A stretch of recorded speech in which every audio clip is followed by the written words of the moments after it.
बनवूया उपवासाची साबुदाण्याची खिचडी. हे आहे शेंगदाणे, साबुदाणे, हिरवी मिरची, कढीपत्ता, जिरे आणि बटाटा. तर आपल्या जमिनी खूप तापली आहे तर तेल टाकूया.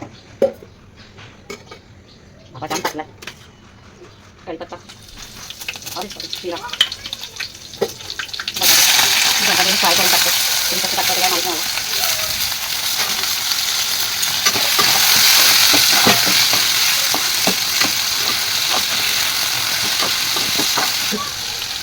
हिरवी मिरची,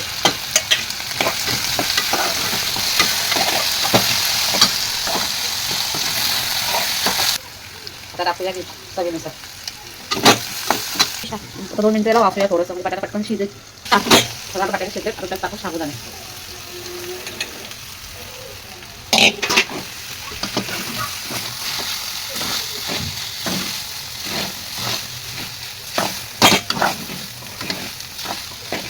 आता टाकूया शेंगदाण्याचं कूट.